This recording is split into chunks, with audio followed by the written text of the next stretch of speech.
What do you do if reverse hypers hurt? Well, if you're really after some lumbar spine musculature to initiate, perhaps we're going to decrease the range and decrease the load. It's not a bad exercise, just the wrong one at the wrong time. Alright, here is Julie showing you the starting position. Pelvis flat on the floor, have a straight leg, and lift one straight leg at a time and then down. What you'll notice is the pelvis is very flat and the contralateral or opposite muscle group in the lumbar spine assists with the lifting of the leg.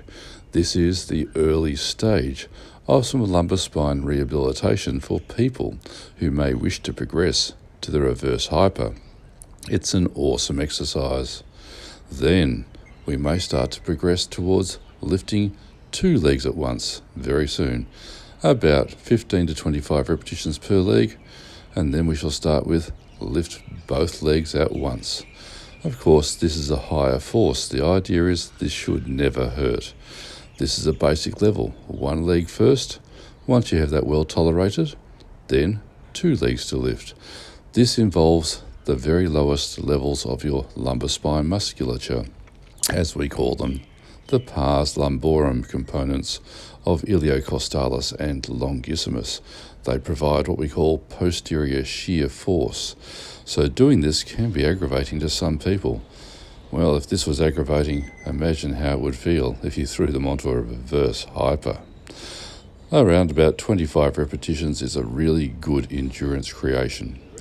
Once tolerated, we can increase the range. Julie lies face down on the bench, and as you see, she pushes the toe along the ground, it stops, and then lifts, and then down.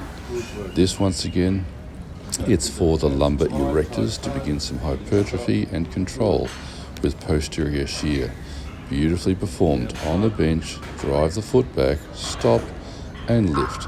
The plan here is to keep the pelvis as neutral as possible, try not to get any involvement of lumbar spine extension, for perhaps having a weak glutes, but of course we will do our glute work before we did this to initiate excellent control. Here is your protocols for beginning working towards a reverse hyper, should you wish to do that.